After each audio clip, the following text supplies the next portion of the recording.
What's going on, people? Welcome back to another video from PremPods. Hope everyone had a good festive season. We've had a lot of football to take on board, a lot of interesting results as well. Yep. A few of them have gone our way. Yep. But we're starting off another game week. This one is on the 4th of Jan, 12:30, Tottenham against Newcastle. You start it off, mate. I think Big Andrew will get a win here, to be honest with you. They do ship goals at home and away. Doesn't really matter where they play, they ship goals. But they're very attacking. Newcastle have been better away from home this year. Yep. So I'm hoping to see a few goals from them. I'm probably going to go another crazy game here. I'm going to go 3-2 Tottenham. Just because they concede so many times, but they are very offensive. Yeah. And they do leave gaps.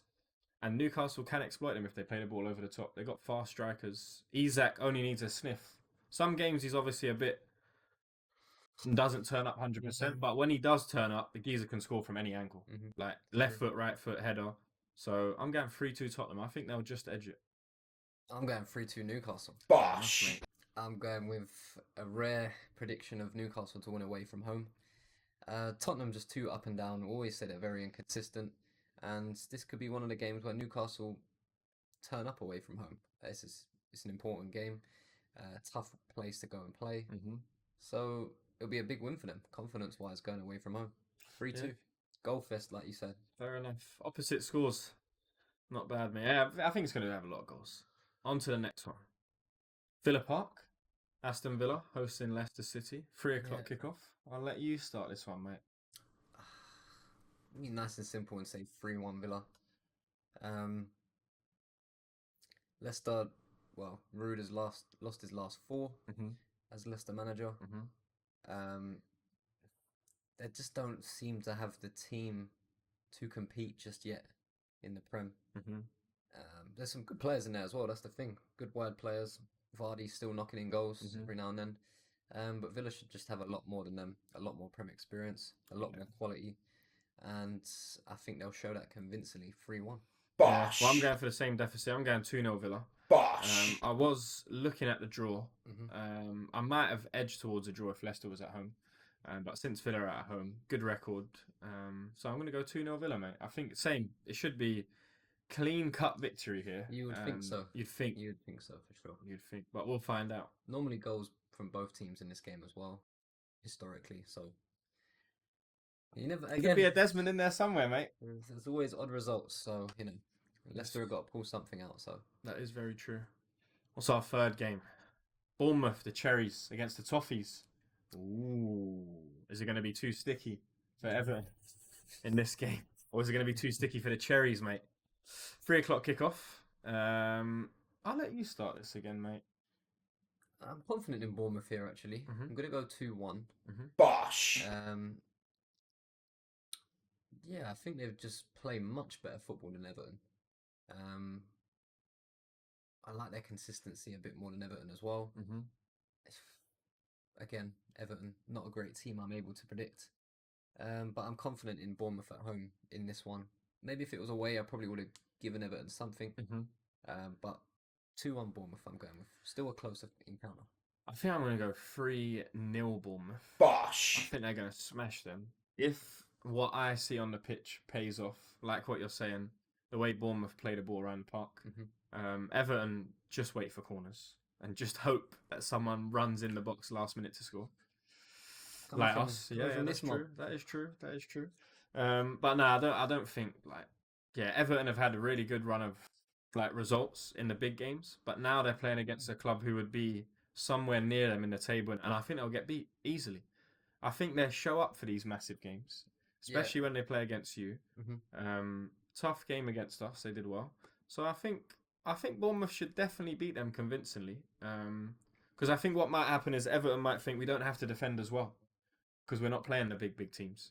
They want to attack more, you're saying. Take more chances. Take more chances and attack more, and not rely on defending to draw 0-0, which is why they'll ultimately get beat 3-0 in my opinion. Well, the head-to-head's decent between them. 8-2 and 7. That's good. But normally the home team does win, and in this case it's Bournemouth, so that's what we're going for. Fair enough, mate. On to the next one. Crystal Palace hosting Chelsea. Another 3 o'clock. Loads of 3 o'clocks.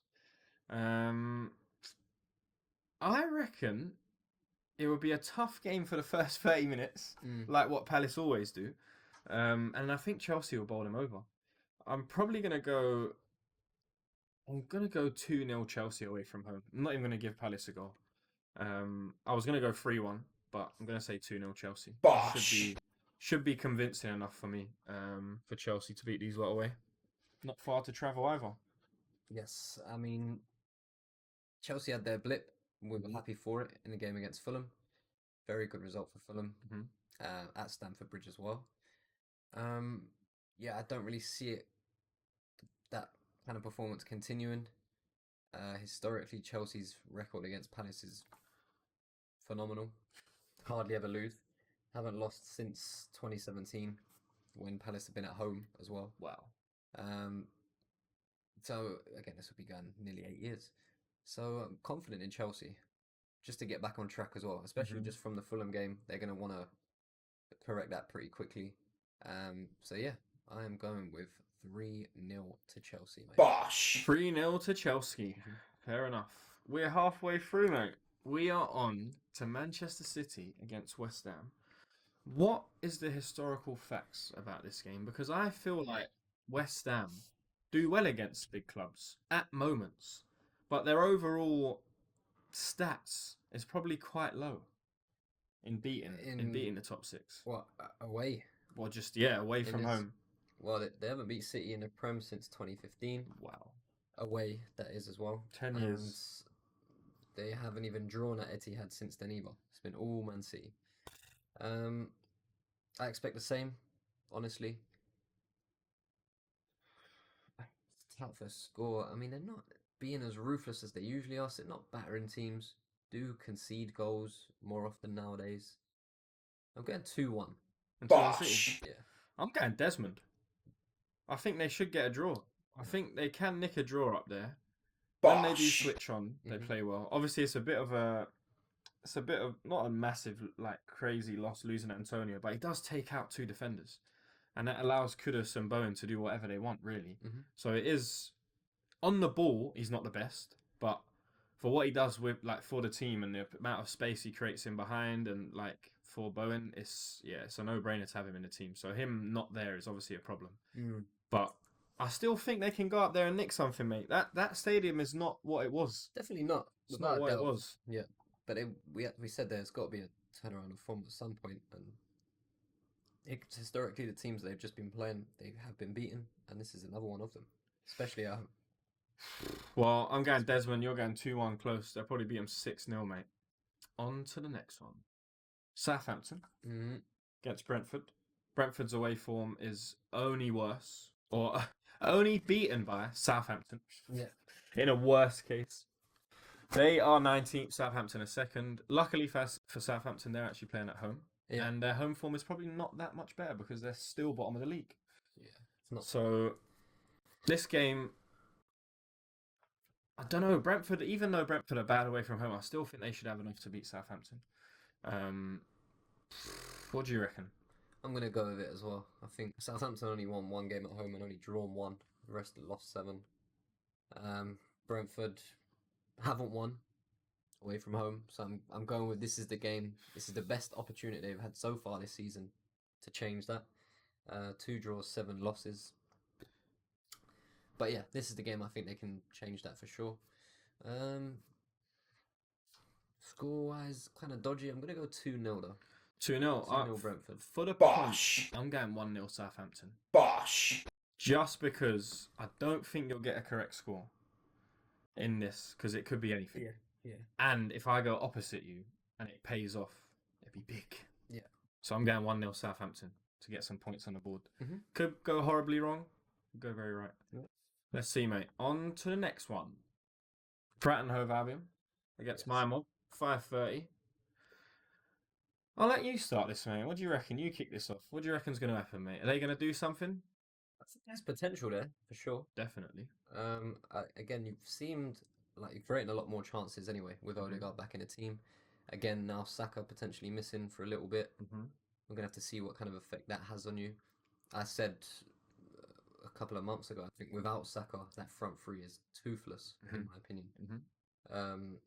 unless Martinelli has a proper upturn in form or Trossard starts scoring goals again. Yeah.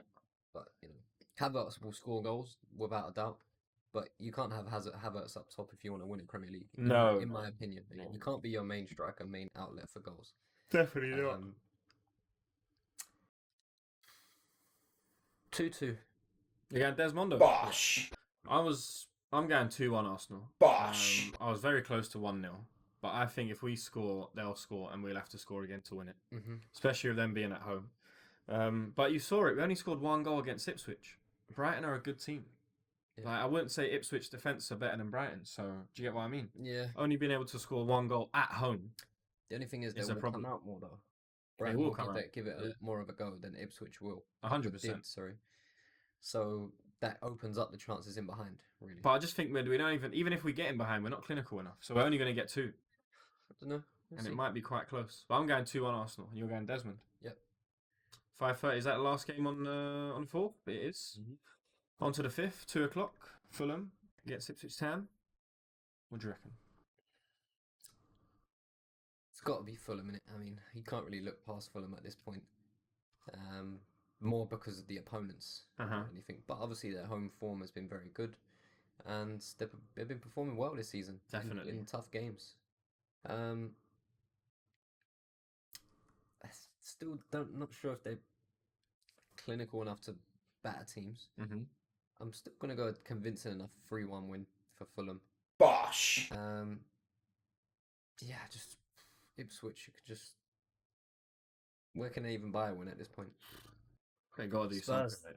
Well, yeah, they got against 3-point lane. Spurs. That's for sure. You can definitely guarantee that one. But yeah, Fulham 3-1. Nice and simple. I don't see much coming from Ipswich in this game. I'm just going to make it a little bit tighter, but the scoreline's probably going to fly at Ipswich, to be honest with you, if Fulham miss. So I'm going 2-1 Fulham. Bosh. I think they'll beat them 100%. It's hard to guess the score. Sometimes people will win 5-1, they'll score 1 goal. Like us, you'd have said 5, 6, 7, and we got 1 goal. Yeah. So yeah, I'm going 2-1 Fulham. You're going 3-1. Yep. Easy, mate. Penultimate. I got to say it this week. On to the penultimate game, biggest game of the game week, 4:30. Liverpool against United at Anfield. Now, in years gone by, I mean further than 10 years ago, this might have been a good clash. But it is just about jeopardy at this moment in time. Yep. What can United do to stop your lot season? Do you think they can do anything? It's dodgy, to be completely honest with you, because in this game, the last 4 at Anfield, last 8, 4 have been 0-0, and the other ones we've just 3-0, 3-1, 2-0, 4-0, and 7-0 when we've won. So we're either going to win or we're going to draw 0-0. Put back in, isn't it? Yeah, I don't think Liverpool or draw. Yeah, I don't think Man United are going to get anything from us in this game. I think we're 2 clubs going in opposite directions. Despite all of the investment that Man United keep getting because of the size of the club and the merchandise power that it has basically around the world. But it's being sucked dry of pretty much all of its assets, all of its resources, everything. Yeah, and there's not a lot to be desired for that goes out on the pitch either. No. Yeah, I just think we're in 2 different places in the past few years, especially in this season, and this should be, and I'll be very disappointed if it wasn't, just a nice convincing 2-0 win is what I'm going with. It should be more than that, because I think United are always there to be got at. Bournemouth beating 3-0 at home. Wolves just beat them when they didn't score. There's no reason as to why we shouldn't, as the best team in the league so far this season, go and batter them and put them to the sword. Because we have put quite a few teams to the sword so far, including United at Old Trafford. And there's no reason why we shouldn't be able to do that at Anfield with the crowd. 100%. I'm going 4-2 because you lot concede. Spurs scored 3 against you. Yeah. You scored 6. Yeah. It don't really matter if a team scores 3 against you if you score 6. But what you have to understand from a fan's point of view and other fans that watch football is you've conceded 3, which means other teams can score that. Tottenham, no worry. I don't think we're ever going to win the game. United can score 2 goals in it. That's the thing. They won't even be playing good. Yeah. They'll just score 2 goals. That's the thing, isn't the ball will just fall to Højlund and he'll just be in the right spot and he'll score. Yeah. But I think you'll just outscore them again. And I think for as boring as it started at Liverpool, when Slot started playing at the start and you kept passing around the back and not doing much, it's actually got a lot better in terms of the ball's going forward now and you're scoring loads of goals. Because I was worried about like people catching you like Chelsea and winning on goal difference because you weren't going to score the amount of goals they would. But you've started scoring 6 in a game. Yeah. And I think that ain't going to stop this week. I think 4-2, mate. I don't see them beating. Used to say we can't score 6 against United. Oh, you scored 7. They're so absolutely dreadful. Let's just They put it are. out there. But this would be again. It's jeopardy. This is Everton. Yep. This is Liverpool against Everton Yep. right now. It's jeopardy. Just based on the past few years, this is what Man United are. They'll see this particular game, not Man City, not Arsenal, not Chelsea, none of this. They'll see this game always as a chance to turn their season around. Yeah, because it's fans, isn't They it? basically did it last year, beating us in the FA Cup, Mhm. went on to win the FA Cup, and thankfully for everyone else, it kept Ten Hag in a job Yep. for a bit longer, and we got to see it. And now, a similar thing. He's not started well. In fact, he's gone backwards, the new manager, since taking over Ten Hag. But this is the perfect game that United will see That's what I'm saying, yeah. to get back on track. Yeah. And United fans will love it. They will forgive anything that's happened in the Yeah. past 6 months 100%. if Man United were to win this game against us. 100%. You have to. I think honestly, this is your game to lose, and you will show. It won't even be Arnie Slot because he's not playing football. No. The players on the pitch have That's it. to show that they're mature. If Yeah. you lose this game, Yeah. this is That's immaturity what in I'm that saying. 11. Yeah, 100%. It's just business. You have They're to not just good take, enough. take the emotional side out of this game because they are just not good enough. No. The opposition is. You've played 13 other better teams than them this season. 12, sorry. Better teams than them this season. It's mad, isn't it? And more than often than not come out on top. So It's mad, mate. It's mad. I think loads of goals. The only way I see you losing this is I jeopardy. don't want to see loads of goals. I want to see a simple performance. You want to see a Unai nice Emery and easy. victory. Yeah. that's Unai it. would love 2-0, mate. Yeah. He loves a 2-0. That just closes it. I'm telling you, that result is massive, 2-0, against the team that is your rival. They did nothing. Yeah. On to the last game, mate. Final game of Gameweek 20. We're more than halfway through the league, Mhm. and you lot are still top, as much as it hurts me. Wolverhampton Wanderers against Forest is our last game. 8 o'clock kickoff on the Monday. Back to Monday Night Football. These lot will have a little rest. This should be an interesting game. Wolves at home. I would have definitely just leaned fully to Forest if Forest were at home. Yeah. Again, they just haven't been good enough. I don't know if it's because you can't keep blaming decisions and like little things in games that don't go your way, which is what Gary O'Neill did when he was the manager. Obviously, these little things add up, but ultimately, if you don't score the goals on the pitch, forget about what VAR does. And if you got a penalty, you could get a penalty, your geezer still misses. You're still It's not a getting goal. chances throughout the game. Exactly. So you have to be able to finish on the pitch, and Wolves have just struggled at that, and Forest haven't. So even though Forest are away, I'm gonna go 2-0 Forest. I'm not gonna give Wolves a goal. I understand. I get it for sure. I mean, new manager bounce seems to have worked so far for Wolves, getting a couple of good results. Forest are just, I don't know. They're good, mate. I just keep having to put the reins on a bit, I think, but they're not slowing down. No. So they just keep coming off. I'm going to go draw in this one. I'm going to go 2-2 again. I think it probably will be a low scoring game. If any team's going to win, it could be 2-1, 1-0, that sort of thing. But yeah, Forest, they're becoming undeniable at this point. Yeah. And with other bigger teams like United, for example, and Villa being in the Champions League, it's given the opportunity for these teams to actually get into them positions, into the top 6, into the top 4, competing, especially if you're keeping your squad fit and healthy. Yeah. Consistency's there. The ideas are there. They know what they want to achieve, and the players are actually doing it. We've said before, Forest get themselves in really good positions, but don't finish them. But they're easy to score against. Now it's kind of the opposite. They're not as easy to score against, and they're finishing the chances that they should be. And that's why you sit 4th in the table. Yeah, they're doing well, mate. It is undeniable. They're up there. Yeah. If they keep doing this and keep winning, they'll get in Champions League, mate. There's no doubt about it. It's Keep only winning up to games themselves, isn't it? Yeah. Really, it's only up to them. That's it. Leicester won the Prem. Leicester. That's what you need to say. Forest can get top 4. If Leicester win the Prem, Forest can get top 4. 100%, mate. 100%. But if anything, even if you're in Europe, which again is a good thing, you need just the to squad keep- though. But yes, exactly. That it puts so much pressure on the next season, like we've seen with Newcastle the year before, Villa this season. I think if Forest were to do that, they have got a big squad. Remember, they bought about 20 players in one window. But I don't know, man. The quality drops off, doesn't Yeah. it? That's the thing. The Their 11 consistency, is... the same 11 playing, traveling. Yeah, I don't know, man. That's it, mate. Made it to the end. Game week 20 done. Another good one. Another one. Good games in there. Liverpool United has to be the biggest game. Biggest game, by far. By far, probably, yeah. By far. We're looking forward to it, mate. Yeah. Thank you again, wherever you're watching from. We'll see you this week for this. We'll see you soon. Forget about what I just said. Have a good one. Until next time, take care.